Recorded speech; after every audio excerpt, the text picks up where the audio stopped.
आज आहे 1 सप्टेंबर 2024। आज खांदा मळण आणि उद्या पोळ्या। आपण सांगितलं होतं की पोळ्यापासून राज्यात खूप पाऊस पडणार आहे आणि मी या ठिकाणी आहे माझ्या शेतामध्ये। तर या ठिकाणी जवळपास पाऊस सुरू आहे, म्हणजे जोरदार पाऊस चालू झाला आहे। आमच्या परभणी जिल्ह्यात खूप रात्री 2 वाजल्यापासूनच पाऊस सुरू झाला आहे। कालच एक मेसेज टाकला होता की राज्यामध्ये म्हणजे बऱ्याच ठिकाणी रात्री मध्यरात्रीला पाऊस सुरू होणार आहे, म्हणून हा अंदाज लक्षात घ्यायचा। पण सर्वांना सांगू इच्छितो की राज्यात जवळपास सांगायचं झालं तर आता 1 तारखेपासून तर 4 तारखेपर्यंत जोराचा पाऊस पडणार आहे, मुसळधार पडणार आहे, म्हणून जरा काळजी घ्या। कारण की तुम्हाला एक सांगतो, 1 सप्टेंबर पासून 2024 पासून हा 1 ते 5 दरम्यान सप्टेंबर पडणारा हा पाऊस राज्यभर पडणार आहे, म्हणून हा अंदाज लक्षात घ्यायचा। आणि या पावसामध्ये विजेचा कडकडाट खूप राहणार आहे। आता दुपारनंतर 2:30च्या नंतर अशा जोरजोराने विजा कडकडणार आहेत, म्हणजे असं आवाज येणार आहे, लगेच विजा देखील पडतील, म्हणून शेतकऱ्यांनी काळजी घ्यावी। शेतामध्ये विजा चमकत असताना झाडाखाली थांबू नये, म्हणून हा अंदाज लक्षात घ्यायचा। त्याच्यानंतर राज्यात खूप जिल्ह्यात 4 सप्टेंबर पर्यंत मुसळधार पाऊस पडणार आहे। मुसळधार पावसाचे जिल्हे तुम्हाला एक सांगू इच्छितो, यवतमाळ जिल्हा, नांदेड जिल्हा, हिंगोली जिल्हा, अकोला जिल्हा, बुलढाणा, जालना, परभणी, बीड, लातूर, उस्मानाबाद, पंढरपूर, नगर, पुणे, नाशिक, धुळे, नंदुरबार, जळगाव, संभाजीनगर, म्हणजे या जिल्ह्यात म्हणजे मुसळधार पाऊस आजपासून म्हणजे 1 तारखेपासून 4 तारखेपर्यंत पडणार आहे, म्हणून सर्वांनी काळजी घ्यावी, सतर्क करावे। त्याच्यानंतर अतिमुसळधार तुम्हाला एक पाऊस सांगू इच्छितो, म्हणजे आजपासून दुपारनंतर अतिमुसळधार पाऊस पडणार आहे। आणि हा अतिमुसळधार पाऊस कुठे पडणार आहे सांगायचं झालं तर यवतमाळ जिल्ह्यात एक जोरदार पाऊस पडणार आहे, नांदेड जिल्ह्यात जोरदार पाऊस पडणार आहे, हिंगोली जिल्ह्यात पडणार आहे, परभणी जिल्ह्यात पडणार आहे, लातूर जिल्ह्यात पडणार आहे, बीड जिल्ह्यात पडणार आहे, नगर जिल्ह्यात पडणार आहे, संभाजीनगरकडे पडणार आहे, सोलापूरकडे पडणार आहे, नाशिककडे पडणार आहे, मुंबई, धुळे, नंदुरबार, जळगाव, म्हणजे या 14 जिल्ह्यामध्ये अतिमुसळधार पाऊस पडणार आहे। या 14 जिल्ह्याचा पाऊस पडल्याच्या नंतर या 14 जिल्ह्याच्या वरी जायकवाडी धरण आहे आणि नाशिककडे अतिवृष्टी देखील होईल, नगर आणि जालन्याच्या दरम्यान देखील अतिवृष्टी देखील होणार आहे, म्हणून धरण क्षेत्रातील लोकांनी, नदीकाठच्या लोकांनी काळजी घ्यावी, कारण की नदीला पूर देखील येईल, म्हणून हा अंदाज लक्षात घ्यायचा। आणि जायकवाडीच्या लाभ क्षेत्रामध्ये कॅचमेंट एरियामध्ये नाशिककडं, नगरकडं खूप मुसळधार पाऊस पडणार आहे, त्याच्यामुळे त्या नद्याला पूर येणार आहे, त्याचं पाणी जायकवाडीला येणार आहे। जायकवाडीत जवळपास आजच सकाळची म्हणजे तिथून आलेल्या आकडेवारीनुसार जवळपास 85% जवळपास भरलंय आणि तिकडून आवक तर क्युसेसनं खूप चालू आहे, 40 का 50 हजारांना चालू आहे। त्याच्यामुळे हे जायकवाड धरण उद्यापर्यंत ते 92 पर्यंत जाईल, म्हणजे 2 सप्टेंबर पर्यंत 92 जाईल। आणि त्याच्यानंतर आणि उद्या आज रात्रीचा पाऊस पडला तर त्याच्यात पुन्हा आणखीन फ्लो जास्त वाढणार, 1.5 लाख क्युसेसनं जर पाणी आलं तर जायकवाडीचं पाणी सोडावं लागणार आहे। जायकवाडीचं पाणी सोडल्याच्या नंतर जायकवाडीच्या खाली जवळपास 12 बंधारे आहेत मोठे मोठे नांदेडपर्यंत, ते बंधारे सगळे कोरडे आहेत, ते देखील हे पाणी सोडल्यामुळे हे भरून जातील आणि सगळ्या परभणी जिल्हा असो, नांदेड जिल्हा असो, जालना जिल्ह्यातल्या शेतकऱ्याला या पाण्याचा फायदा होणार आहे, म्हणून ही खास करून शेतकऱ्याची आनंदाची बातमी देखील आहे।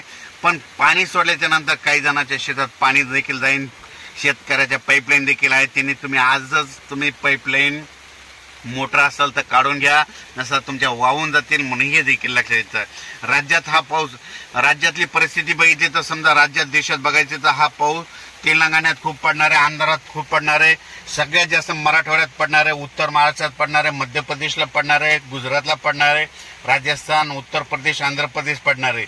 आणि तुम्हाला एक सांगू इच्छितो, हे जायकवाडी धरण आहे, हे जवळपास 85% भरलंय आणि त्याच्या कॅचमेंट एरियात बी पाऊस पडणार आहे।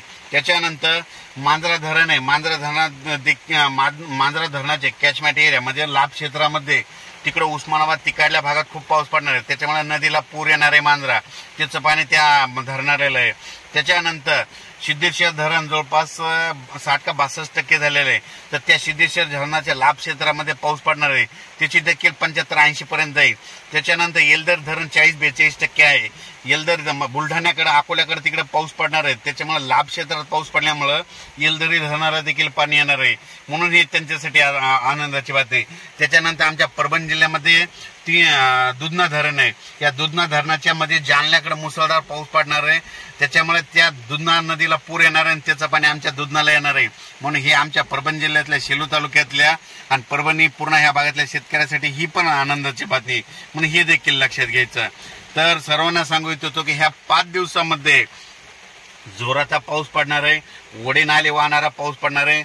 म्हणून तुम्ही तुमची स्वतःची काळजी घ्यावी. विजा चमकत असताना झाडाखाली थांबवू नका, आपली जनावरांकडे झाडाच्या खाली बांधू नका, कारण की ह्या 5 दिवसामध्ये म्हणजे जोराचा पाऊस पडणार आहे. आज तुम्ही बघा दुपारी 2:30-3च्या नंतर आणि आज रात्री मध्यरात्री म्हणजे 1 तारखेला मध्यरात्री खूप मोठा पाऊस येणार आहे. 2ला देखील जास्त पाऊस पडणार आहे, 3ला पडणार आहे, 4ला पडणार आहे. म्हणजे 5 तारखेपर्यंत पाऊस पडणार आहे. म्हणून हा अंदाज लक्षात घ्यायचा.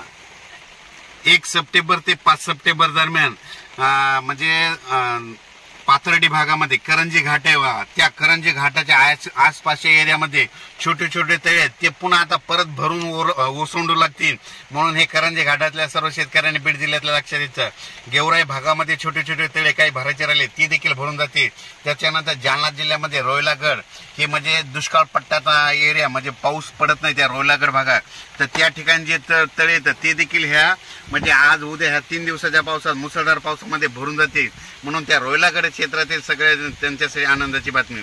त्याच्यानंतर गंगापूर, वैजापूर, कन्नड, माहोरा, धाड, भोकरदन, सिल्लोड या भागामध्ये छोटे छोटे खूप तळे येतात. तर त्या तळे काहीतरी भरायचे राहिले होते, तर आता ह्या उद्याच्या पावसात म्हणजे 1 ते 5 सप्टेंबरच्या पावसात ते देखील भरून जातील. म्हणून हा अंदाज लक्षात घ्यायचा.